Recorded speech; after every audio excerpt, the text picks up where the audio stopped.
Do you want to learn effective ways to build relationships, generate sales, and grow your business from successful entrepreneurs, startups, and CEOs without listening to a long interview?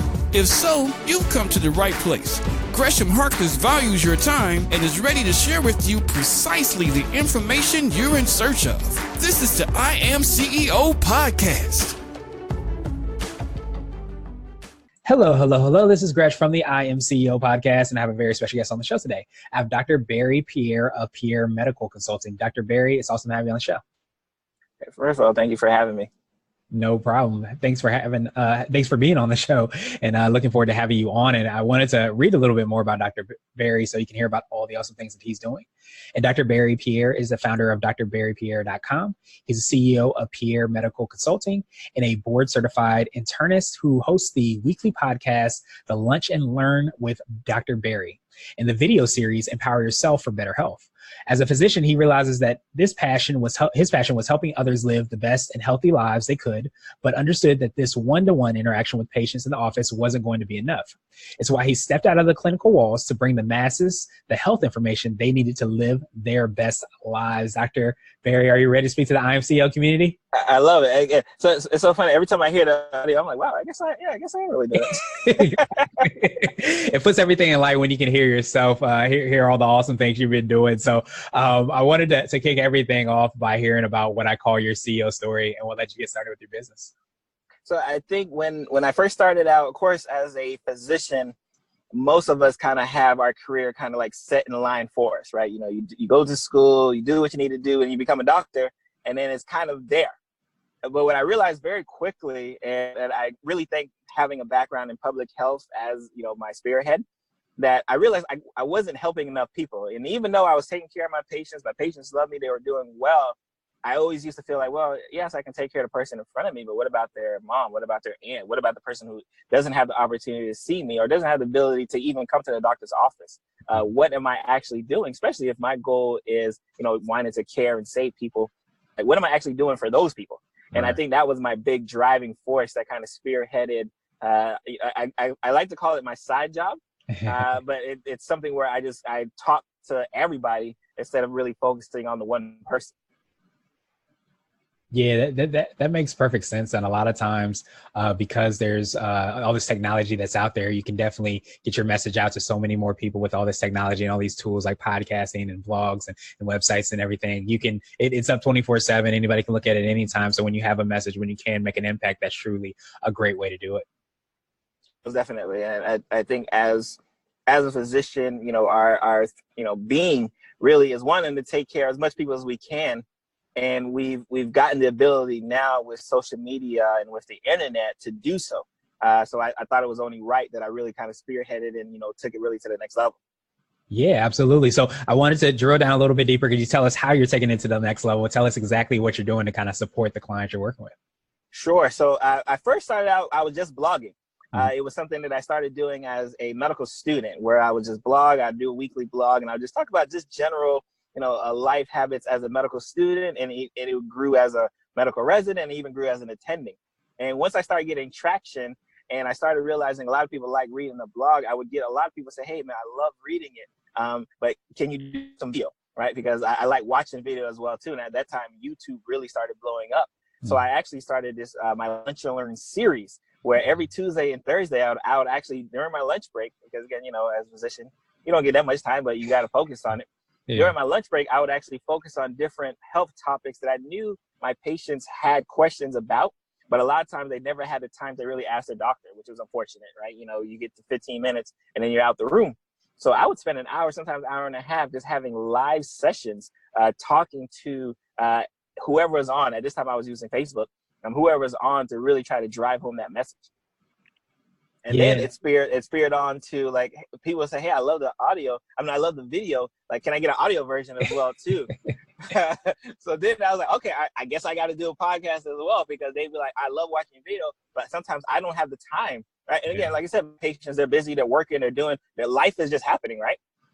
So I don't have the time to maybe watch a video or watch you live. Is there any way I can, you know, make a video, audio aspect of it? And of course, I can tell you I was scared. Right. Again, I love technology, but I didn't realize, like, oh, podcast? Sure, I guess if you want to hear it. And then that's really how the kind of podcast kind of came about. And through all of these channels, the blogging, through the video, through the podcasting, I'm able to work with clients, do consultations, personal one-on-ones, one with many group consultations as well, to really kind of help get everyone's health really in line. My goal at the end of the day is trying to make health cool. I want to make it cool to be healthy, because at this time it really isn't yet. Yeah, well, I definitely think that, the saying goes like health is your wealth. The greatest health is wealth. I think the greatest wealth is health. Got it backwards. But at the same time, it's something that's where it may not be cool is definitely super important. So it's great to hear that you have so many different ways. You built your own media company and brand around being able to touch people in so many different ways. So you can read information. If you can't read information, then you can watch a video. If you can't watch a video, then you can listen to it via podcast. So getting all those touch points. Sure, and a lot of times, for us, sometimes we have to eliminate the excuses. I'm pretty sure, excuses are tools of the confident. So if someone say, "Well, I can't get a chance to read it," well, hey, I got a video. Oh, I don't got time to watch it. Hey, I got an audio too. Like, stop it. Exactly. Excuses are tools to the confidence, building bridges to nowhere, monuments of nothing. Yes. So yes, I've heard that once or twice. So I wanted to ask you for what I call your secret sauce, and it could be for you or your organization. But what do you feel kind of sets you apart and makes you unique? I think one of the biggest things, especially as a physician, and even honestly, and I champion it all the time as a minority physician, a lot of times people don't see people who look like me talking about health and really talking about like how important it is. Right. So, once they see like, wow, this is a Black physician who is confident, who's talking about health and really gets a joy and passion and making sure you're healthy, right? Like, that's really the goal, right? I want to make sure you're healthy. Like, and sometimes I can't sleep, right, if my patients aren't doing well, and they see that passion in me. And that's what separates me from a lot of my colleagues, because a lot of my colleagues, again, I love them, right? But a lot of times they're just doing it because they kind of have to do it. And I generally want to do it. Like I said, I'm as a physician, if I don't blog, if I don't do a video, if I don't do a podcast, I'm still a physician. But I wouldn't be in my mind, I'm not a complete physician if I'm not doing all of those things, because I can't possibly be helping someone who may be in a different state, even a different country, right? If my goal really is to try to promote this health. So I think that's what's been really helping me separate this apart, because they see a brother who, actually loves doing what he does, gets excited. Again, I'm getting hyped now. I'm getting excited about talking about health in the many different ways. And especially because I'm 35 years old. I know this is the age, usually my 25 to 35 year olds, I call us the superhuman folks, right? Mm-hmm. Because we don't really, health is really not important to us as it should. A lot of our parents, start experiencing these health related problems. But I'm trying to make it that the 25 and 35 year old is like, I got to get my wellness exam. I got to make sure my blood work is correct, because I don't want to be 35. I don't want to be 40 dealing with 60-year-old problems. Right. Yeah, and it definitely makes perfect sense. It definitely sounds like it's your mission, and not even just your passion, but your mission. And you're getting me hyped as well too, just because I think anytime that you have a vision, you have a goal for what you want to do, and then you go out about doing it, it doesn't help but motivate everybody else in order to do that. So I definitely appreciate you sharing that with us, and of course leading the charge as far as doing that. So I wanted to switch gears a little bit, and I wanted to ask you for what I call a CEO hack. So this could be an app, a book, or a habit that you have, but what's something that makes you more effective and efficient? I think the biggest thing for me, especially as a CEO, especially because I know you have a lot of business owners who do this, is getting out my own way and understanding that it's not going to be perfect, but you still got to do it. And this was something big, as I could tell you, I know my type A physicians are going crazy, because we grow up, we're trained in the field that everything has to be 100% correct before you make a move, right? Because we know at the end of the day, this is someone's life I'm dealing with. Right. But in business, you can't do that, right? In business, you gotta be like, hey, yes, we're 90% of the way, but you can't wait for the 100% or you'll never go.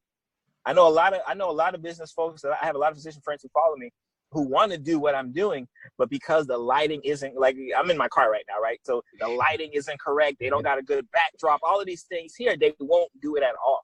And as it's the same trait with CEOs who get stuck, and it's usually stuck because they're trying to get that perfect opportunity. And I'm pretty sure the perfect opportunity usually ain't gonna come. You got to go and get it.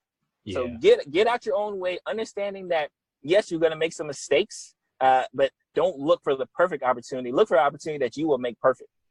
I love it. I love it. Yeah, I always usually say, don't let the perfect get in the way of the possible, because a lot of times we can make some stuff, make things happen, but we don't do it because we don't take those actions. So how are you able, just to kind of ask you a little bit more about that, how are you able to kind of balance both of those? Because you still have that physician role where you do have to be perfect. And then at the same time, you have to be able to just kind of have that, let's just do it and see what happens when it comes to like your blog and your podcast and everything. So I think it definitely, I can tell you, it wasn't, right off the jump. Yeah. Right? It was definitely a work that I had to keep like kind of pinning down and hitting over the head and saying, hey, you need to do this. Mm-hmm. And I would just think about my patients. I was thinking about the people that I was trying to help, and understanding like, hey, Barry, if you allow yourself not to do that podcast, if you allow yourself not to record that video, if you allow yourself not to write that blog, someone's not going to be helped. Someone's not going to know about their blood pressure. They're not going to know about their cholesterol. They're not going to know about their diabetes. So I would take that personal. I would say, okay, I can't be the reason why this person doesn't learn about their blood pressure or doesn't learn different tricks and hacks that they can get around and improve their quality of life. I can't be that reason because I was waiting for some special, perfect opportunity. So sometimes, again, I do it all the time when I'm doing my medical stuff in the hospital. Yes, I got to be 100% correct. But I understand when I'm doing this here with the promotion and the education and the advocacy, because I like to call myself the #1 advocate. Okay, perfect. So yeah, it makes perfect sense, because a lot of times you have such a strong mission, and you become mission driven rather than, getting in the weeds. Because I think sometimes, again, trying to make things perfect, trying to get and make sure the T's are crossed and I's are dotted. While there's a time and place for that, of course, you want to make sure that your why is stronger than your how, and you figure out exactly what that is, and you drive forward on that. So I appreciate you for sharing that with us. And now I wanted to ask you for what I call a CEO nugget. And this is a word of wisdom or a piece of advice. Or if you can hop into a time machine, what would you tell your younger business self? Ask for help sooner. I think as a CEO, because a lot of, especially when it's your company, it's your baby, right? You want to try to do everything your own. And I don't feel like my company like grew more than what it is until I started I need help doing it. Like, yes, I can post. Yes, I can do these things, but like I need to get some team members to kind of help me out. So don't be afraid to ask for help and ask for support. That's one thing I would try to tell every CEO right from the bat. Like, do not be afraid to ask for help. Accept, again, you can't ask for it and not accept it either. You got to accept that help as well too, because it will help your business and yourself kind of grow.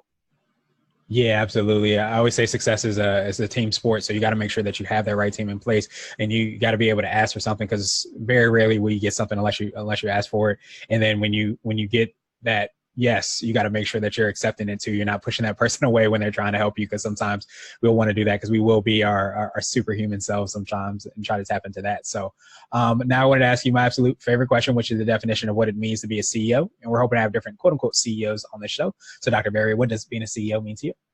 I think being a CEO means that you're going to be the hardest worker in your company. You're going to have your why will always outpower your work ethic, right? Because once you have your why and you know why you're doing these things, right, the work won't even be considered work anymore. It'll be something that you just love to do. But you have to be the #1 worker. I think a lot of our CEOs get in trouble, right? Because especially when we start asking for help, getting help, we expect other people to kind of like do most of the work, and like it didn't go like that. Like you have to be the hardest worker from day one, from the beginning, because not only are you supporting your mission, but you're supporting the people who have to support your mission. Mm. Yeah, absolutely. And I think a lot of times, you have to have that perspective, and you shouldn't, I don't believe at least, you should ask of anybody something you won't do yourself. So if you're not willing to put in that hard work, then don't expect somebody else to put in that hard work. So they'll take on your leadership. So I think that's incredible perspective, incredible definition. Dr. Barry, I appreciate you. I appreciate your time even more. I wanted to pass you the mic, so to speak, just to see if there's anything additional you want to let our readers and listeners know. And then, of course, how best they can get a hold of you, subscribe to your podcast, read your blog, and see all the awesome things you're doing.